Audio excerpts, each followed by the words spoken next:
तो आज का क्लास जो है हम लोग कल के क्लास को आगे बढ़ाएंगे आज। ओके, हम लोग क्लास कर रहे थे, किस चीज का था, अरहर का था, पिजन पी या रेड ग्राम।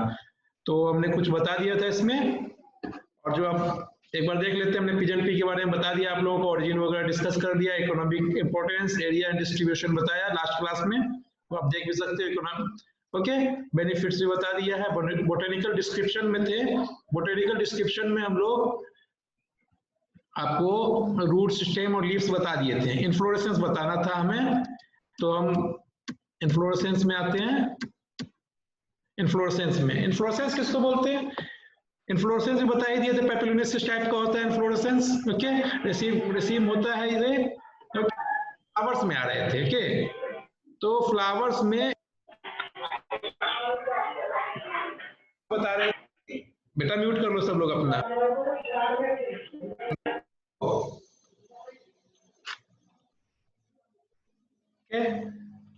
हम लोग बता रहे थे रेसीम होता है, फ्लावर जो होते हैं पेपिलोनेसिस या आपको लेग्यूमिनस क्रॉप जो होते हैं उनके फ्लावर्स रेसीम होते हैं, खास करके अरहर या रेड ग्राम के। ठीक है, अब रेसीम होते हैं ये फ्लावर्स जो होते हैं, इनमें लगातार जैसे प्लांट बढ़ता जाता है ऊपर फ्लावरिंग होता जाता है। तो ये अलग अलग तरह के, अगर हम पूरे फ्लावर के बंच को एक डिवाइड करें तो 3 पार्ट में डिवाइड कर सकते हैं। सबसे नीचे जो फ्लावर पॉड में डेवलप हो जाता है, तो नीचे वाला पोर्शन है, नीचे वाला पोर्शन है ये, मान लो फ्लावर्स जो है पॉड में आपको डेवलप हो गया है। ठीक है, ये नीचे वाला ओल्डेस्ट फ्लावर्स हो जाएगा। फिर ये बीच वाला फ्लावर जो होगा, जो डेवलपिंग या मैच्योर होगा, जो फर्टिलाइजेशन हो चुका होगा या उसमें हो रहा होगा, ये ओल्डर फ्लावर्स है। और ऊपर वाला पोर्शन होगा, ये होगा इमेच्योर या यंग फ्लावर, या तो अनओपन बड होंगे या फिर आपको सिर्फ फ्लावर्स जस्ट ओपन होने वाले होंगे, तो वो इमेच्योर होंगे या फिर आपको यंग फ्लावर्स होंगे। तो ये रेसिम में इस तरह से हम डिवाइड करते हैं अरहर के इसको, फ्लावर्स को। ठीक है, ये हम ऊपर वाला पोर्शन अगर हम देखें, ओल्डेस्ट वाला नीचे होता है हमेशा और ऊपर, तो हम ऊपर वाले पोर्शन से देखें तो इस तरह से फ्लावर होगा आपको पिजन पी का इन्फ्लोरेसेंस। ओके, एक फ्लावर देखो जिसमें तो 2-3 फ्लावर है, रेसिम है, यहाँ से निकला आपको ये एक आपको निकला यहाँ से, तो एक रेसिम हो गया, यहाँ से रेसिम। तो रेसिम टाइप का फ्लावर्स होते हैं इसमें बंच होंगे, बहुत सारे फ्लावर्स होंगे। ठीक है, तो जैसे जैसे प्लांट ऊपर जाएगा फ्लावरिंग होता जाएगा। के अब ये अगर हम बीच वाला पोर्शन देखें, फ्लावर्स के, तो सॉरी कहाँ चला गया,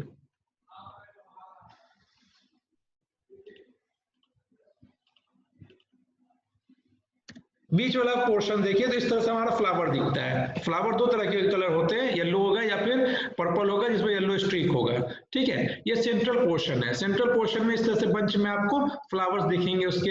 ये आपके टॉप पोर्शन में जो ये पर्पल कलर का है फ्लावर, आगे देखते हैं इसमें, ये टॉप पोर्शन है। ठीक है, अपर हाफ का है, आधा जो ऊपर वाला है उसका फ्लावर्स कैसे दिख रहा है, ये इसका बड है। ये हम लीफ तो बता ही चुके हैं आपको, ट्राइफोलिएट होगा, है ना आपको, लेकिन ये बड्स है, अनओपन बड्स है, रेसिम ही है, ऊपर टॉप मोस्ट का है। ठीक है, तो ये बड है, अभी फ्लावर निकले नहीं है, इससे एंथेसिस हुआ नहीं है। ठीक, ये है, ये आपको फ्लावर्स जो हम नॉर्मली बताया जाता है पेपिलोनेसियस फ्लावर है। पेपिलोनेसियस फ्लावर होने का मतलब इसमें 3 पार्ट होता है, स्टैंडर्ड होगा, विंग्स होगा और कील होगा, बता चुके हैं ऑलरेडी। तो ये अगर आप फ्लावर्स को आगे साइड से देखिए तो ये कील होता है, ये देखिए 9 की तरह का शेप रहता है, सबसे अंदर रहता है 9 के बेस के शेप के साथ, जिसको कील बोलते हैं हम लोग। आगे से देख रहे हैं अगर फ्लावर को, ये विंग्स होता है, और विंग्स के पीछे जो होता है आपको पूरा स्टैंडर्ड होता है, जो विंग्स को ऊपर कवर कर लेता है। ठीक है, ये फ्लावर्स होते हैं आपके।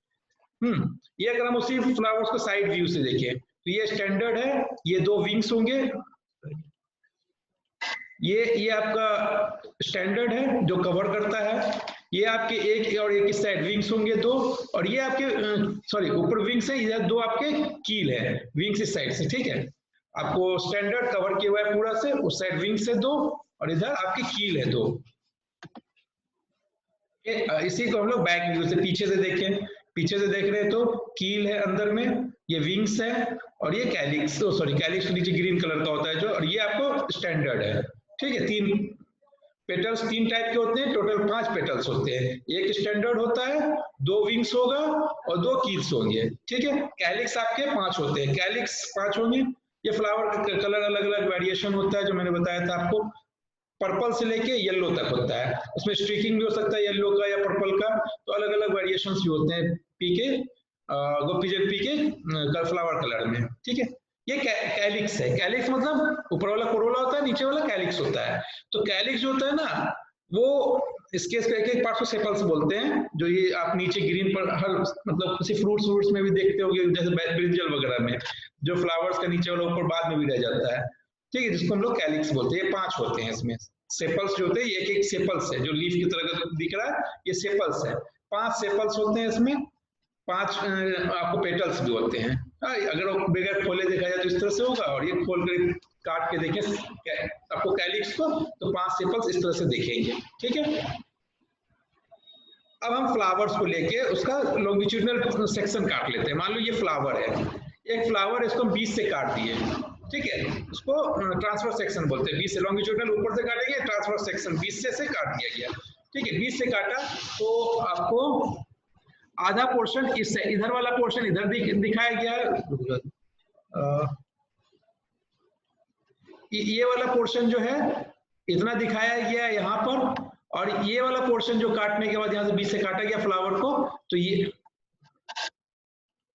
वाला पोर्शन जो है ये दिखाया गया। तो अब हम उसको देखें अगर काट करके, तो हमें क्या क्या चीज दिखता है। तो इसमें नाम जैसे दिया हुआ है, पहले ए जैसे आपको फ्री एंथर्स है। एंथर्स जो होते हैं फ्री होंगे, मतलब एंथर्स यहाँ पर ना ऊपर वाला पोर्शन एंथर्स फ्री होता है इसका, लेकिन बाकी जितने 9 एंथर्स होते हैं इसमें 9 एंथर्स के सारे फिलामेंट नीचे जाके फ्यूज हो जाते हैं। ये पोर्शन जो दिख रहा है, ये वाला पोर्शन जो दिख रहा है, ये एंथर के फ्यूज होने से एक ट्यूब बन जाता है। 9 एंथर्स होते हैं इसमें, और 9 एंथर्स के आपके फिलामेंट्स जो होते हैं, सॉरी जो उसका स्टेमिना का जो स्टेमिनल ये होता है, और ट्यूब वो आपको फ्यूज हो जाता है, ठीक है।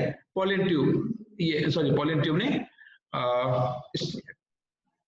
एंथर स्टिग्मा, ठीक है, एंथर सॉरी एंथर का ये ट्यूब्स, पॉलन ट्यूब नहीं, एंथर का ट्यूब जो ये है, ठीक है, ये फ्यूज हो जाते हैं। 9 होते हैं, लेकिन इनके ऊपर जैसे ये एंथर दिख रहा है आपको, ठीक है, ये एंथर में 9 फ्यूज हो गए, यहाँ पर देखिए फ्यूज होकर एक ट्यूब बना लिया, लेकिन यहाँ ऊपर में 9 एंथर्स दिख रहे हैं, ठीक है। तो ये ऊपर से दिखता है, ऐसे ट्यूब बन जाएगा। और ट्यूब के अंदर जो ये पोर्शन है, बी पोर्शन जो नाम दिया गया है, ये आपको क्या है, गायनेसियम है, गायनेसियम, ठीक है। जो आपको गायनेसियम इस तरह से अलग करके देख सकते हैं इसमें, और बाद में आगे दिखा देंगे हम लोग, जिसमें आपको एक्सेल सॉरी ओवरी होगा, स्टिग्मा होगा, स्टैमेन होगा, ठीक है। और ये पोर्शन जो सबसे बाहर वाला है आपको, ठीक है, सबसे डी जो ये है अंदर वाला जो है, ये आपको कील है। यहाँ पर देखिए कील फ्यूज है ना यहाँ पर, और ये कील है अंदर वाला पोर्शन। उसके बाद वाला 2 विंग्स है, एक ये और एक ये विंग्स है, और एक बाहर वाला जो सबसे है ये आपको स्टैंडर्ड है। उसी तरह से उधर वाला पोर्शन में इसको उधर उलट के देखिए तो इसमें वही देखेगा, पॉलन ट्यूब, पॉलन सॉरी जो आपको एंथर का ट्यूब फ्यूज होने से मिला है ये, और इसमें यहाँ पर आपको गायनेसियम है, और ये आपका स्टैंडर्ड है, फिर विंग्स है, ये विंग्स है, ये आपको कील है, ठीक है। अगर एक ये इसको अलग करें यहाँ से, जैसे ये यहाँ पर आपको ट्यूब है इसका एंथर के इससे मिलने से बना है, ठीक है। तो ये मिलने से जो बना, इसको मैं एक अलग करके अगर देखें तो ये एक एंथर का पोर्शन होगा, जो आगे भी हम दिखाते हैं। तो इस तरह से आपको पेपिलोनेसिस फ्लावर का एक पूरा एनाटॉमी आप देख सकते हो कि पेपिलोनेसिस फ्लावर में कौन कौन से पार्ट होते हैं, कैसे होते हैं। तो इसमें आपको पता चल जाएगा 5 कैलिक्स होगा, कैलिक्स नीचे ग्रीन कलर का होता है, ठीक है। और पेटल्स 5 होंगे, 5 पेटल्स में 3 टाइप होते हैं, ठीक है, स्टैंडर्ड, विंग्स और कील। 9 आपको ये होते हैं स्टैमेन, सॉरी स्टैमेन्स होते हैं जो एंथर, ओके, और 9 गायनेसियम होते हैं, सॉरी 1 गायनेसियम होता है, ठीक है। इसको अगर हम आगे देखें तो ये आपको बता दिया हमने पहले ही, जो इसके पेटल्स होते हैं वो 5 पेटल्स होते हैं। 5 पेटल्स 3 तरह के होते हैं, कौन कौन से होते हैं फिर बता देते हैं हम। स्टैंडर्ड है, कील्स है और विंग्स है, ठीक है, 2 keels, 2 wings and 1 standard, okay. Same चीज है, स्टैंडर्ड ऐसे दिखेगा आपको, ये आपको कील है जो फिर बोट की तरह से 9 की तरह का दिखता है, ओके। आपको विंग्स होते हैं, अब फ्लावर ओपन करके आप लोग देख सकते हो कभी भी। टेपलिनेसियस फ्लावर मतलब एक इसका होगा, मूंग का होगा, आपको पी का भी ऐसा ही होता है। तो पेपलिनेसियस फ्लावर है तो सब में यही आपको फ्लावर के पार्ट्स होंगे, ठीक है। तो ये आपके कील है जो कभी जोड़ के रहता है, अलग अलग भी कर दिया गया, उधर विंग्स है, ठीक है।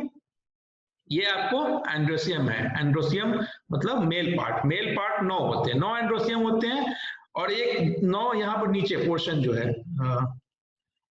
नीचे वाला पोर्शन जो है यहाँ से फ्यूज होकर एंड्रोसियम के जो है एक कॉलम बना लेता है एंड्रोसियम, ठीक है। तो ये कॉलम बना लेता है जिसके अंदर में आपको गैनेसियम है, गैनेसियम यहाँ पर अंदर से आएगा, ओके। और ये आपको फ्री एंथर्स होंगे, ओके। और अगर इसको हम एक को पकड़ के यहाँ से खींचे, मान लो एक को यहाँ से पकड़ के खींचे, तो ये इस तरह का पोर्शन दिखेगा एंड्रोसियम का आपको, एंथर, ठीक है। एक स्टेमेन इस तरह, ठीक है। इसको एक मिला, तो इसमें याद रखना है 9 स्टेमेन्स होते हैं, फ्यूज होते हैं, लेकिन ऊपर उसके एंथर्स अलग होंगे और स्टेमिनल कॉलम बनाएंगे फ्यूज होकर के, ठीक है।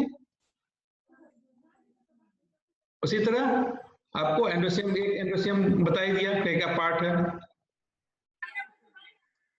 फिर आपको एंड्रोसियम का वही है, पॉलन ग्रेन्स दिखते हैं, पॉलन होता है, मेल आपको गैमेट बना देगा वो, तो फर्टिलाइजेशन के लिए काम आता है, ओके। ये एंड्रोसियम के पार्ट है।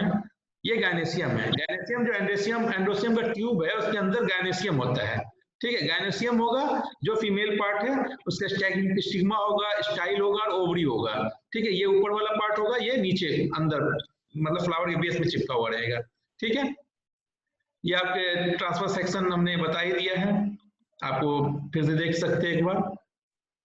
हाँ, आप इसका पिजन पी का अगर हम पॉट देखें तो हमने बता दिया लेट मैच्योरिंग में 5 से 6 आपको सीड, 4 से 5 या 6 तक सीड्स हो सकते हैं, और अर्ली मैच्योरिंग में 2 से 3 सीड्स होते हैं पॉड में।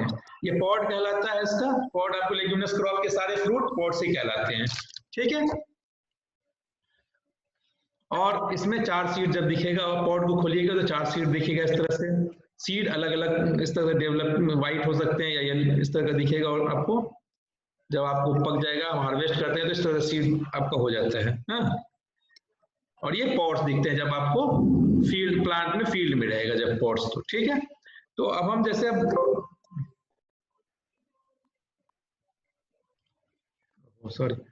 अब हम लोग आ जाए उसके इस पे, तो हम लोग डिस्कस कर लिए फ्लावर का क्या एनाटॉमी है, क्या क्या उसका मॉर्फोलॉजी है फ्लावर का। पेपिलोस फ्लावर का हमने बता दिया, उसका स्टेम, रूट, लीफ सभी देख चुके हैं हम लोग। अब हम लोग इसका आते हैं कल्चरल प्रैक्टिसेस पे। कल्चरल प्रैक्टिसेस में अगर हम वैरायटीज देखें, रेड ग्राम के वैरायटीज देखें, तो 3 तरह के होते हैं जनरली। अर्ली मैच्योरिंग मतलब short duration, medium duration and long duration. तो जो शॉर्ट ड्यूरेशन क्रॉप होता है वो करीब 110 से 125 दिन में आपको पक जाएगा। इसके वैरायटीज है उपास, 120, प्रभात, ICPH, ठीक है। जो इक्री साइड, ICPH का मतलब होता है इक्री साइड से किया हुआ है, ठीक है। ICPL, तो ये सब जो है आपको वैरायटीज है शॉर्ट ड्यूरेशन। मीडियम ड्यूरेशन आपको मुक्ता और BDNI-2 है जो 150 से 180 डेज में पक जाता है, इसका तैयार हो जाता है। और लॉन्ग ड्यूरेशन है जो 180 से 300 दिन तक, और ये ज्यादा दिन तक भी चल सकता है, जैसे पूसा 9। तो ये आपको 3 तरह के वैरायटीज हो सकते हैं, और अलग अलग वैरायटीज है, 3 टाइप हो सकते हैं, शॉर्ट ड्यूरेशन, मीडियम ड्यूरेशन और लॉन्ग ड्यूरेशन। तो इनमें ये वैरायटीज है अलग अलग स्टेट के लिए रिकमेंडेड जो वैरायटीज होते हैं वो इस तरफ दिखाया गया है। बिहार में अगर बिहार एग्रीकल्चर यूनिवर्सिटी का किसान डायरी से देखें तो ये बिहार के लिए रिकमेंडेड वैरायटीज हैं, जो खरीफ में या फिर रबी में 2 अलग अलग तरह के लगाने वाले, जो सितंबर में लगे चाहे जुलाई में लगे। जुलाई में लगेगा तो खरीफ कहलाएगा, और सितंबर में लगेगा तो रबी बोल सकते हैं उसको। तो खरीफ में उगाने के लिए बहार है, पूसा 9 है, नरेंद्र अरहर है, अब मालवीय अरहर है। तो ये सारे लेट वैरायटी मतलब लॉन्ग ड्यूरेशन वैरायटी है। क्यों? क्योंकि इनका पकने का अवधि देख सकते हैं आप लोग 235 दिन से ऊपर ही ये सभी का। तो 180 दिन से ऊपर वाले जितने भी जाते हैं वो लॉन्ग ड्यूरेशन में आ जाते हैं, ठीक है। बिहार में जनरली लॉन्ग ड्यूरेशन क्रॉप ही रिकमेंड किया गया है लगता है, ठीक है।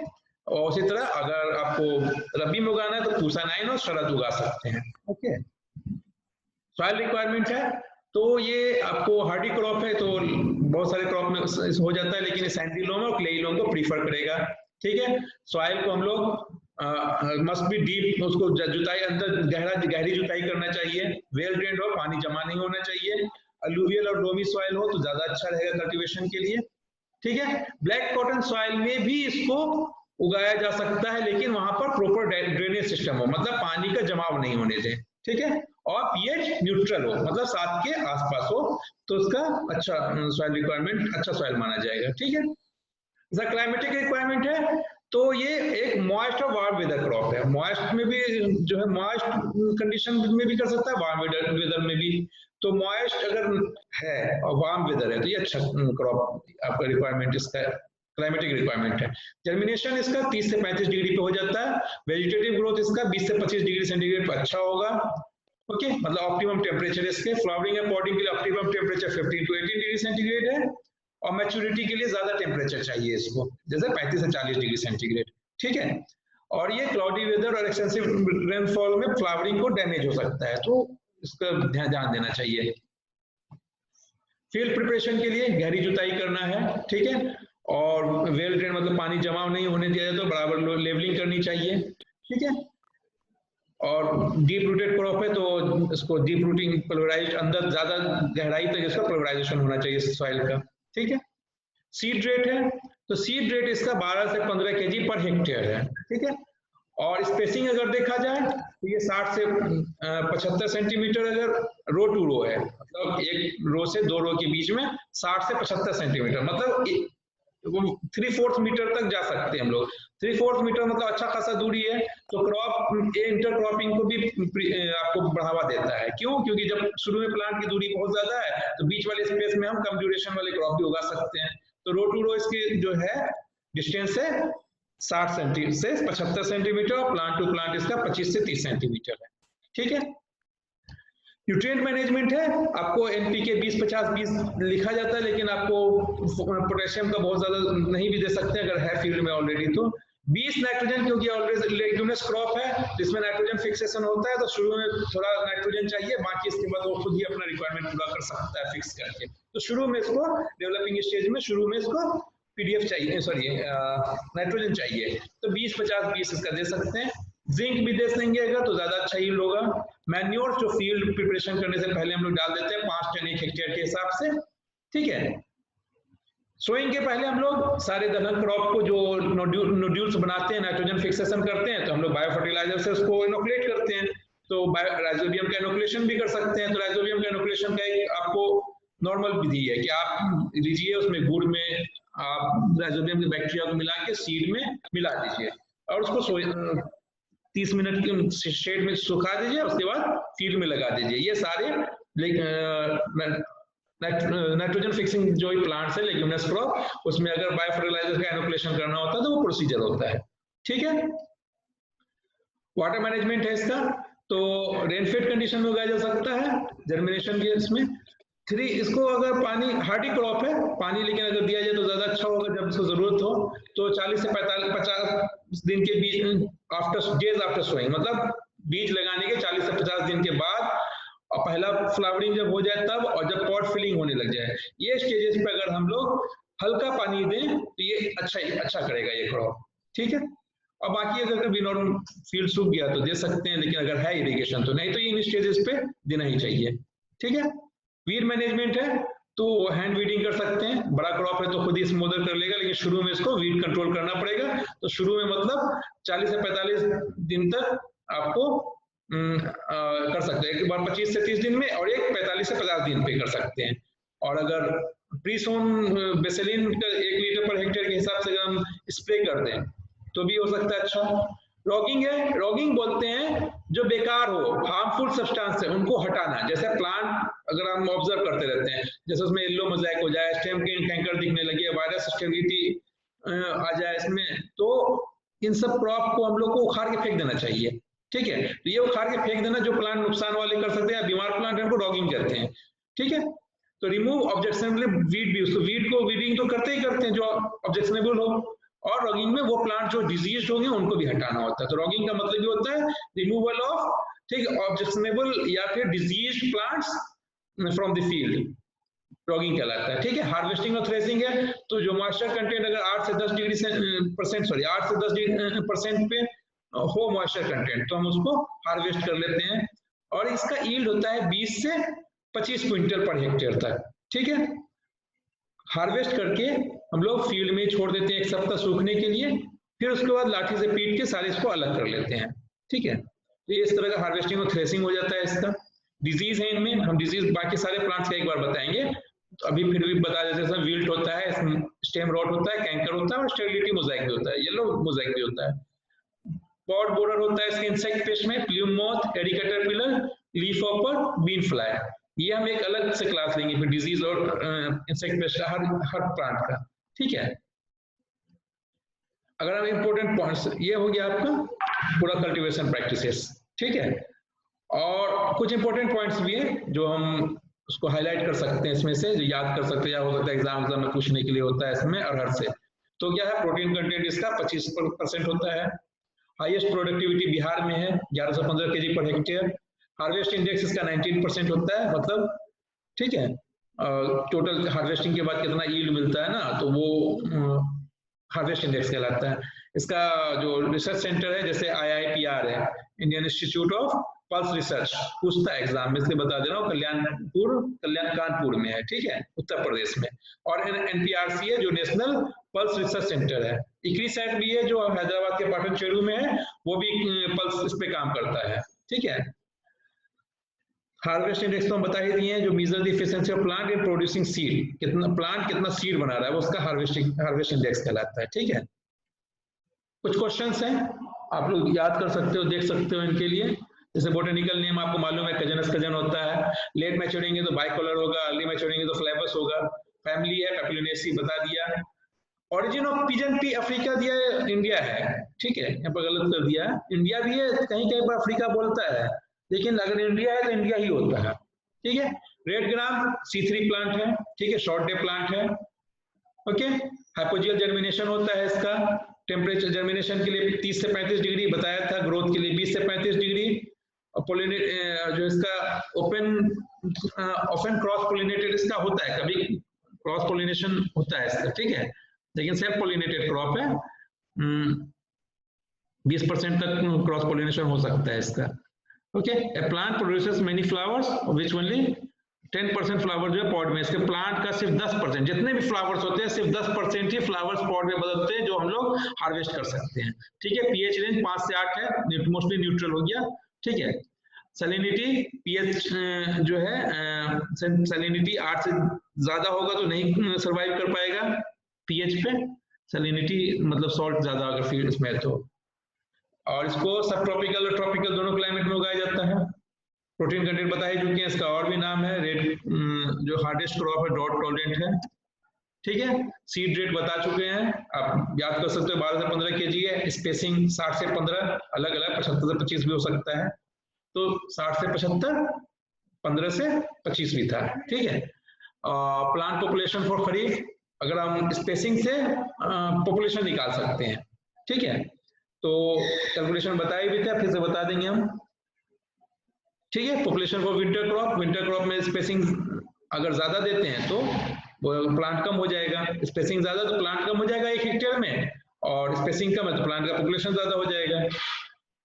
अरहर कब जो लगाया जाता है 15 जून पे, लेकिन अलग अलग स्टेट में अलग अलग हो सकता है। ठीक है, 19% इसका हार्वेस्ट इंडेक्स से बताया था। Proportion of seed to pots, pot जो होता है उसका सिर्फ 50 से 60% उसको सीड होता है।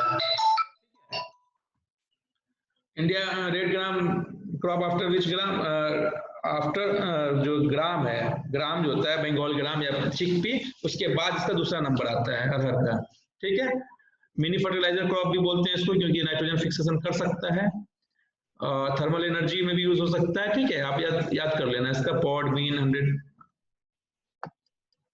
ठीक है, ये और सब भी चीजें वैरायटीज हैं, कुछ स्टेरिलिटी मोजाइक है, डिजीज है, ये याद करने के लिए दिया था, मैंने बता दिया है पहले भी। ठीक है, ये क्वेश्चन आता है, अगर ये लास्ट है उसके बाद हो जाए क्लास। तो ये क्वेश्चन था कि जो है अगर हम दाल खरीदते हैं अरहर का, तो उसमें मिलावट होता है, एडल्ट्रेटेड होता है, मतलब मिलावट, उसको बहुत ज्यादा चमकीला पीला दाल दिखता है अरहर का, शाइनिंग और बहुत ज्यादा पीला दिख रहा है, तो लगेगा बहुत अच्छा दाल है। लेकिन वो उसको अडल्ट्रेशन करके बनाया गया, उसमें मिलावट करके बनाया गया, जो मिथेनिल येलो नाम का एक डाई है जिसपे उसको दाल पे लगा दिया था, जिससे वो बहुत ही ब्राइट येलो शाइनिंग कलर देगा। ठीक है, तो व्हाट कलर, अब हम इसको टेस्ट करने के लिए, येलो कलर तो है ही दाल में बहुत, तो हम टेस्ट करेंगे एडल्ट्रेशन है कि नहीं है। तो उसके लिए हम लोग उसको क्या करते हैं, दाल को घोल दें पानी में थोड़ा, और उसके बाद उस पे थोड़ा HCl डाल दें। तो HCl डाल देंगे तो हमें उसका कलर पिंक बन जाएगा, जो मिथाइल येलो है वो पिंक हो जाएगा। तो इससे क्वेश्चन पता चलता है कि ये आपको मिलावट है दाल में, और ये हार्मफुल सब्सटेंस है मिथाइल येलो। ठीक है, तो इसको पहचानने के लिए आपको एक टेस्ट प्रैक्टिकल भी कर सकते हो। ठीक है, और बस यही क्लास है आपका, और किसी को कुछ पूछना है तो पूछो।